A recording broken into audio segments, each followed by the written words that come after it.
Hi friends, இன்றைக்கி என்ன பார்க்க போகிறோம்னா, ஒரு டாடாசி வச்சுருக்கீங்கன்னா எப்படி மெயின்டைன் பண்ணுங்கிறத தான் இந்த வீடியோவில் பார்க்க போகிறோம்.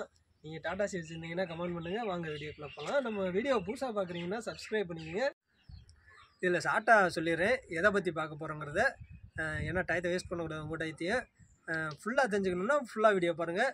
இல்லைனா இதில் என்ன பார்க்க போகிறோம்னா, tyre maintenance, body maintenance, engine oil maintenance, coolant water maintenance, அப்புறம் பார்த்திங்கன்னா நம்ம கிரீஸ் அடிக்கிறது முக்கியம், அதுவும் பார்க்க போகிறோம்.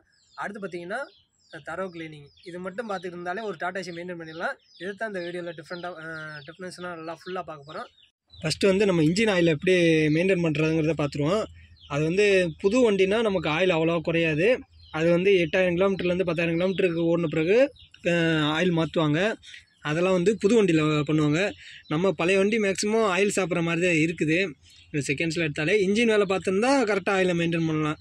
இப்போ ஆயில் சாப்பிட்ற வண்டினா நம்ம அட்லீஸ்ட் ஒரு 500 கிலோமீட்டர் ஓடும் பார்த்தீங்களா, அப்போதைக்கு வந்து ஒரு 500 கிலோமீட்டர் ஓட்டாலே வந்து ஆயிலை செக் பண்ணி பார்த்துடணும்.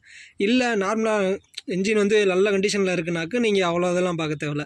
ஒரு மாதத்துக்கு ஒரு தடவை பார்த்தா கூட போதும் இன்ஜின் ஆயில்.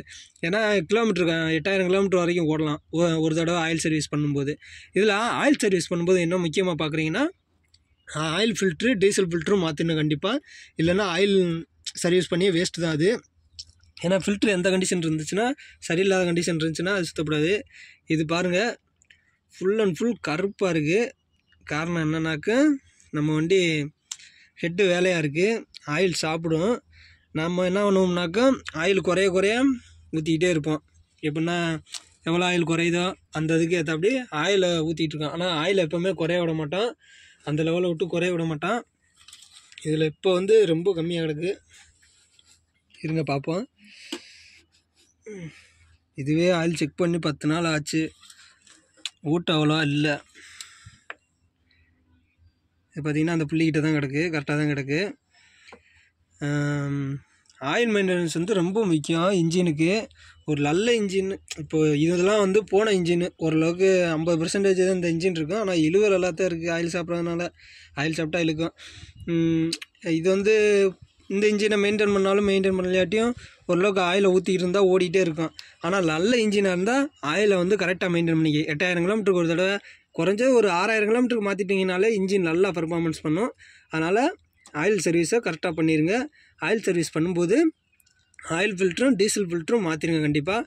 அதை மாற்றாமல் பண்ணிடாதீங்க. அடுத்து பார்த்திங்கன்னா இதுவும் ஒரு முக்கியமானது தான், கூல் அண்ட் வாட்ரு. இந்த இன்ஜின் ஆயிலுங்கிறது வந்து அந்த உள்ளே இருக்க இரும்பு பொருட்கள் எல்லாமே தேய்மானத்தை குறைக்கிறதுக்காண்டி தான் அந்த ஃபங்க்ஷன் ஆகிற ஏரியாவில் ஃபுல்லாக ஆயில் படும். அதனால் அந்த பிஸ்டனோட தேய்மானத்தை குறைக்கத்தான் அந்த ஆயில். ஆனால் இந்த இன்ஜினில் உருவாகிற கீட்டை குறைக்கிறதுக்கு தான் இந்த cool and water. Cool and water எதுக்கு இருக்குதுன்னு தெரிஞ்சுக்குங்க. அதே மாதிரி இதில் வந்து பார்த்திங்கன்னா நிறைய பேர் தண்ணி ஊற்றுறீங்க. தண்ணி ஊற்றினீங்கன்னா என்ன ஆகும்னா, உள்ளே அந்த தண்ணி போய் வர்ற இடம் எல்லாமே துருப்பிடிக்க ஆரம்பிச்சிடும். அப்புறம் இன்ஜினுக்குள்ளே ஹெட்டில் வந்து ஓட்ட விழுகும். அப்புறம் திருப்பி ஹெட்டு வேலை வரும். இந்த மாதிரி வந்தது அப்புறம் திருப்பி ரீகம்ப்ரஸர் ஆகும், நிறையா கம்ப்ளைண்ட் வரும். அதனால் கூல் அண்ட் வாட்டரை வந்து கரெக்டாக அந்த க்ரீன் கலரில் இருக்கும் பார்த்திங்கன்னா, அந்த இது 1 லிட்ரு வாங்கினாலே போதும். நம்ம டாடாசிக்கலாம் 1 லிட்ரு வாங்கினீங்கன்னா இதை வந்து லெவல் மட்டும் கரெக்டாக மெயின்டைன் பண்ணிக்கிங்க. இதில் அரை டேங்க் இருந்தாலே போதும்.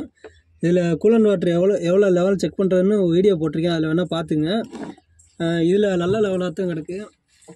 தண்ணி வந்து பச்சை கலரில் இருக்கணும். அந்த வெறும் தண்ணி மட்டும் ஊற்றாதீங்க. வெறும் தண்ணி ஊற்றினீங்கன்னா இன்ஜின் துரு பிடிக்கும், ரேடியேட்டரும் அடப்பு அதிகமாகும். ஸோ அப்புறம் இன்ஜின் தான் கம்ப்ளைண்ட் ஆகும். So cool and water maintain பண்ணுறது ரொம்ப முக்கியம். அதனால் தயவுசெய்து இந்த பச்சை கலரில் இருக்க கூல் அண்ட் வாட்டரை வந்து ஊற்றி மெயின்டைன் பண்ணுங்க. இந்த இன்ஜின் வந்து தேய்மானத்தை குறைக்க இன்ஜின் ஆயில், இன்ஜினோட ஹீட்டை குறைக்கிறதுக்கு கூல் அண்ட் வாட்ரு. இந்த கிரீஸ் எதுக்காண்டி அடிக்கிறோம்னா, மற்ற இன்ஜின்லேருந்து டிரான்ஸ்போர்ட் ஆகி அந்த வீலுக்கு போகிற வரைக்கும் ஒரு ஒர்க் ஆகுது பார்த்திங்களா மற்ற பார்ட்ஸ்லாம், அதோட தேய்மானத்தை குறைக்கத்தான் இந்த கிரீஸ் அடிக்கிறது. அதுவும் போக இந்த பட்டையெல்லாம் வந்துட்டு லோடில் வந்து அமுங்கி இதாக வரும்போது, ஃபங்க்ஷன் ஆகும்போது அதோட தேய்மானத்தை குறைக்க வந்து அந்த கிரீஸ் அடிக்கிறது. அதனால் கிரீஸ் முக்கியமாக அடிச்சிருங்க. முக்கியமாக அந்த பர்புலர் சாஃப்ட் இருக்குது பார்த்திங்களா, அது ரெண்டுலேயும் எண்டில் வந்து ஸ்டார் இருக்கும், அதில் அடிக்க சொல்லிடுங்க. அதுதான் அதிகமாக ரன்னிங் ஆகும், அதில் முக்கியமாக அடிக்க சொல்லிடுங்க. கிரீஸ் அடிக்கிறவங்களுக்கு மேக்ஸிமம் தெரியும். நீங்கள் கொண்டு போய் விட்டிங்கனாலே அவங்களே அந்த பாயிண்ட்டு தெரியும். பின்னாடி வந்து இந்த பட்டைக்கு அடிப்பாங்க, அப்புறம் சாஃப்ட்டுக்கு முன்னாடி வந்து அந்த வீல் எண்டுக்கும் அந்த ஸ்டேரிங் இதுக்கு ஏரியாவிலையும் அடிப்பாங்க. பெரிய வண்டிகளில் ஸ்டேரிங் எண்ட்லேயும் வரும், இதில் வந்து ஸ்டேரிங் எண்டில் மட்டும் வரும். அது அந்த க்ரீஸ் அடிக்கிறவங்களுக்கே தெரியும். வல்கனைசிங் பார்க்குறவங்கள்ட்ட விட்டிங்கனாலே அவங்களே க்ரீஸ் கரெக்டாக அடிச்சுப்பாங்க டாட்டாசிக்கு. அதனால் ஸோ நீங்கள் வந்து குறைஞ்ச ஒரு 15 நாளைக்கு ஒரு தடவையாச்சும் க்ரீஸ் அடிச்சிடுங்க. க்ரீஸ் அடிக்காமல் எப்படி இருக்குதுன்னு பார்க்குறதுன்னு பார்த்தீங்கன்னா, நீங்கள் ஓட்டும்போதே கீச்சுன்னு சவுண்டு கேட்கும். இந்த பட்டை தேய்கிறது இல்லை மற்ற சவுண்டு வந்து ஒரு சவுண்டு கேட்கும். அந்த மாதிரி கேட்க விட்றாதீங்க. ஓரளவுக்கு 15 நாளைக்கு ஒரு தடவை அடிச்சிடுங்க கண்டிப்பாக. ஒலியெல்லாம் ஊடால வருதே. அடுத்து இன்னொன்று பார்த்தீங்கன்னா, நம்ம டயர் வந்து ரொம்ப முக்கியமானது. லோடு வந்து அதிகமாக ஏற்றும் போதும் சரி, லாங்கில் போகும்போதும் சரி, நமக்கு முக்கியமாக தேவைப்படுறது டயர் தான். டயர் கண்டிஷன் நல்லா இருந்தால் தான் லாங்கில் போய் வரும்போதோ லோடில் போய் வரும்போதோ எந்த ஒரு இதுவும் இல்லாமல் சேஃப்டியாக போய் வர முடியும். அதனால் டயரை வந்து கரெக்டாக மெயின்டைன் பண்ணிக்கணும். நம்ம வந்து 4 வீலும் ஒரே டயத்தில் வாங்கி போட முடியாது. ஏன்னா டிரான்ஸ்போர்ட் வந்து ஓட்டியெல்லாம் இப்போதைக்கு எஃப்சி எடுக்கிறதுக்கு இன்சூரன்ஸ் போடுறது இதுகளை பார்க்குறதுக்கே நம்ம பாதி நாள் ஓட்ட வேண்டியதாக இருக்குது. இது போக டயரும் மெயின்டைன் பண்ணுங்கிறது வந்து கொஞ்சம் கஷ்டம்தான். அதனால் நம்ம எப்படி பிளான் பண்ணுவோம்னா, ஃபஸ்ட்டு வந்து பேக் வந்து ஆஃப் கண்டிஷனில் இருக்க டயரை போட்டுருவோம். ஃப்ரண்ட்டில் வந்து புது டயர் போடுறது வந்து ஃப்ரண்ட்டில் போடுவோம். ரெண்டுமே ரன்னிங் பட்டன், 4 டயருமே ரன்னிங் பட்டன்லேயும் போடுவோம். அப்போ தான் வந்து பார்த்திங்கன்னா, இது புது டயராக இருக்குது பார்த்தீங்களா, இது ஓடி பாதி தேயிற வரைக்கும் இது ஃபுல்லாக தேஞ்சு முடிஞ்சிடும். ஏன்னா இது அரை கண்டிஷன் இருக்குது பார்த்தீங்களா, இது ஃபுல்லாக தேயிற கண்டிஷனுக்கு வந்தோடனே இது பாதிக்கு வந்துடும். ஸோ இந்த 2 டயரை தூக்கி பேக்கில் போட்டுடலாம். ஃப்ரண்ட்டுக்கு வந்து புது டயர் போட்டுடலாம். ஏன்னா ஃப்ரண்ட்டில் வந்து எப்போவுமே புது டயர் போட்டால் தான் நமக்கு ஸ்டேரிங் கண்ட்ரோலும் சரி, அந்த வீல் அலைன்மெண்ட் ப்ராப்ளம் இந்த மாதிரி கம்ப்ளைண்ட்டுகள்லாம் கொஞ்சம் அட்ஜஸ்ட் பண்ணி கரெக்டாக இருக்கும். நம்ம புது வீல் மாற்றும் போது கரெக்டாக வீல் அலைன்மெண்ட்டும் பார்க்க கரெக்டாக இருக்கும். அதனால் நமக்கு செலவும் கொஞ்சம் கம்மியாக வந்துடும். ஏன்னா இப்போ 4 டயர் பார்த்தீங்கன்னா 4 3 12 13 14 ரூபா கிட்ட வரும்னு நினைக்கிறேன். இந்த அலைன்மெண்ட்டு எல்லாத்தையும் பார்க்குறதோட சேர்த்து. இதே இது 2 டயர் மட்டும் பார்த்தீங்கன்னு வச்சிங்களேன், 6000 ரூபாயா 6500 வரும். 7 ரூபா வரும். 7 ரூபாயை விட்டு அலைன்மெண்ட்டோட சேர்த்து 7 ரூபா வரும். அது மாதிரி பார்த்திங்கன்னா நமக்கு கொஞ்சம் செலவை வந்து ஸ்ப்ளிட் பண்ணி 2ஆக பார்த்துக்கலாம். கொஞ்சம் இது வந்து இப்போ மாற்றி 1 வருஷம் ஆச்சு, இன்னும் அது ஓடிக்கிட்டு இருக்குது. அது பின்னாடி தான் போட்டிருக்கோம். இன்னும் அடுத்த வருஷம் இதை மாற்றி இதை பின்னாடி போட்டுருவோம். அந்த இதை தேஞ்சதை தூக்கி போட்டுருவோம். அது தேஞ்சதுலேயும் ஒன்று வெடிச்சிச்சுனாலோ இல்லை ரொம்ப தேஞ்சிருக்கிறத தூக்கி போட்டுருங்க. ஒன்று வந்து ஸ்டெப்னிக்கு வச்சுக்கோங்க. இந்த மாதிரி பண்ணிங்கன்னா ஓரளவுக்கு டயர் மெயின்டெனன்ஸை கரெக்டாக மெயின்டைன் பண்ணிக்கலாம். அடுத்து வந்து பார்த்திங்கன்னா, பாடியை வந்து ஓரளவுக்கு கரெக்டாக மெயின்டைன் பண்ணணும். இல்லைனா அந்த ப்ளைவுட்டு அந்த ஆங்கிள்லாம் ரொம்ப துருப்பிடிக்க ஆரம்பிச்சிடும். அது மேக்ஸிமம் நீங்கள் வந்து ட்ரையான மெட்டீரியல் ஏற்றுனீங்கன்னா அதெல்லாம் தேவையில்லை. நம்ம இந்த கிராமத்தில் இருக்கிறதுனால மாடு ஏற்றுவோம் அதிகமாக. மாடு ஆடு இந்த மாதிரி அதெல்லாம் ஏற்றும்போது அது யூரின் போச்சுனாலும் சாணி பிடிச்சினாலும் இந்த ஃப்ளாட் பார்த்துக்கு கீழே அப்படியே இங்கே இதுக்குள்ளே நின்றுச்சுனாலும் சரி, இல்லை கீழே போனாலும் அதெல்லாம் உப்பு மாதிரி அரித்து அப்படியே அந்த பாடியை வந்து வீக்னஸ் ஆகிக்கிறோம். ஸோ இந்த மாதிரி மாடு இதுக்கு சவாரி போனீங்கன்னாக்கா அந்த இதை வண்டியை வந்து வாஷ் பண்ணிடுங்க. நீங்களே பின்னாடி தொட்டியை மட்டும் கழுவி விட்ருங்க. ஃபுல்லாக கூட கழுவணுன்னு ஆசை இல்லை, தொட்டியை மட்டும் அட்லீஸ்ட் கழுவி விட்ருங்க. இல்லைனாக்கா இந்த இதெல்லாம் பார்த்தீங்கன்னா சாணி இருக்குது பாருங்க, அப்படியே நம்ம லைட்டாக தான் கழுவி விட்டோம் அன்றைக்கி. இதெல்லாம் கழுவாமல் விட்டோமாக்க இந்த மாதிரி தான் துருப்பிடிக்க ஆரம்பிச்சிடும். ஏன்னா வந்து அந்த மாட்டு யூரின் இதெல்லாம் வந்து ரொம்ப இது. அதனால் இங்கே வருங்க, இது டீசல் டேங்க்லாம் வந்து சாணியோடு இருக்குது. ஆனால் இது கழுவி விட்டதுனால ஒன்றும் பிரச்சனை இல்லை. இதெல்லாம் அன்றைக்கே போயிடுச்சு, தொடச்சா போயிடும் இது.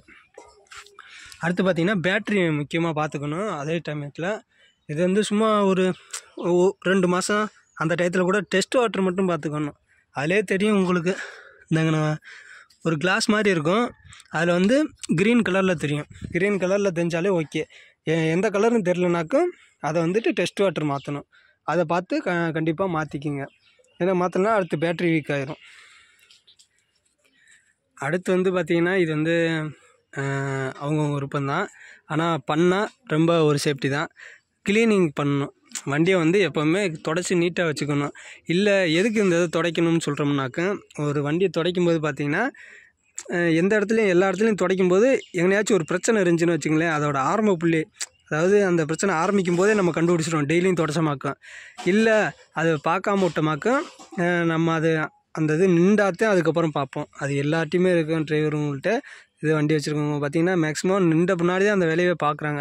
அந்த மாதிரி இல்லாமல் கொஞ்சம் இந்த க்ளீனிங் ஒர்க் பண்ணிங்கன்னு வச்சுக்கோங்களேன், அப்போதைக்கு தெரியும் எல்லாத்தையும். இப்போ சாக்கப்ஸரோ இல்லை பட்டையோ இந்த மாதிரி இந்த சைடு கீழெலாம் துடைக்கும் போது, இப்போ பார்த்திங்கன்னா எக்ஸாம்பிளுக்கு ஒரு சின்னதாக சொல்கிறேன். இப்போ பட்டை உடஞ்சிருக்குன்னு வச்சுக்கோங்களேன், நம்ம கீழே சேஸை துடைக்கும் போது பார்த்திங்கன்னா அப்போதைக்கு அந்த பட்டை இதெல்லாம் துடைக்கும் போது கிரீஸ் இருக்கா இல்லையாங்கிறதையும் பார்த்துரும், அந்த பட்டை எதுவும் உடஞ்சிருக்கா இல்லையாங்கிறதையும் பார்த்துரும். உடஞ்சிருந்தும் அப்படியே ஓடும் அது. ஆனால் பார்க்காம விட்டமாக்கும் எல்லா பட்டையும் உடஞ்சினாக்க பின்னாடி ஆக்சிடென்ட்டோட பிடிக்கணும். அந்த மாதிரி சின்ன சின்ன விஷயந்தான் பெரிய ஆக்சிடெண்ட்டுக்கு காரணமாக இருக்கும்.